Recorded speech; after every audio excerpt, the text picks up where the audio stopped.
नमस्कार शेतकरी बांधवांनो, मी बापू बिडगर आणि मराठी दरबार या आपल्या यूट्यूब चॅनलमध्ये आपले मनापासून स्वागत आहे।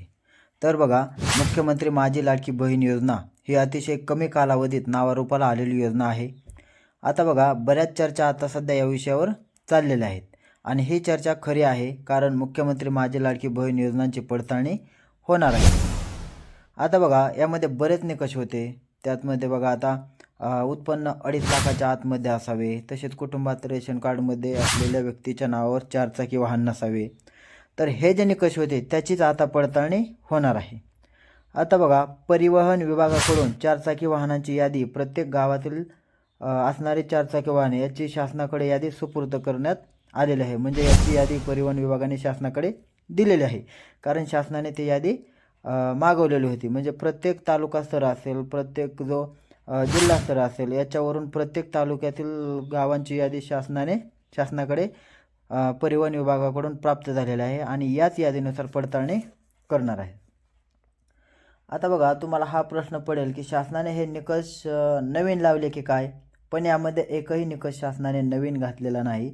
जे निकष सुरुवातीला होते, म्हणजे योजना सुरू झाली त्यावेळेस होते, तेच निकष आता आहेत। यामध्ये कुठलाही बदल झाला नाही आणि त्याच निकषाप्रमाणे याची पडताळणी होणार आहे।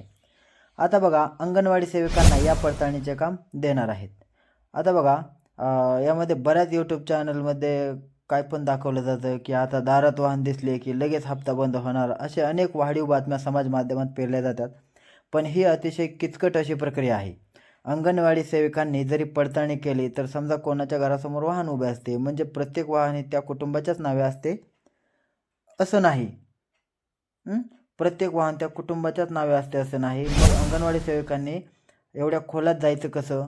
त्यामुळे जरी त्यांनी पडताळणी केली, जरी त्यांनी सर्वे केला, तरी त्यांनी केलेल्या पडताळणीवरून कोणत्याही महिलेचे अर्ज पात्र किंवा अपात्र ठरवले जाणार नाही। तर त्याची एक प्रक्रिया असते। तर बघा, अंगणवाडी सेविकांनी केलेला जो सर्वे आहे, जे काही पडताळणी आहे, तो तालुका स्तरावर पाठवला जाईल।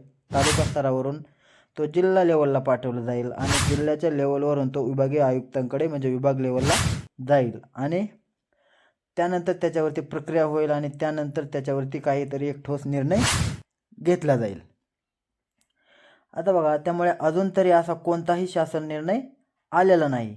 त्यामुळे ही प्रक्रिया अजून चालू आहे, परंतु अतिशय किचकट अशी आहे। त्यामुळे ज्यांनी निकषाप्रमाणे भरले नाहीत त्यांना वेगळं वाटू शकतं, कारण बरेच अर्ज बोगस आहेत, हेही नाकारून चालणार नाही। पण या पडताळणी प्रक्रियेनंतर शासन नेमका काय निर्णय घेणार हे अजूनही शासनाने कोणत्याही पत्रकाद्वारे किंवा शासन निर्णयाद्वारे कळवलेलं नाही। त्यामुळे अशा बोगस TRPसाठी पेरलेल्या बातम्यांकडे आपण लक्ष देऊ नका। तर मित्रांनो, ही माहिती तुम्हाला कशी वाटली हे आम्हाला कमेंट करून सांगा। धन्यवाद।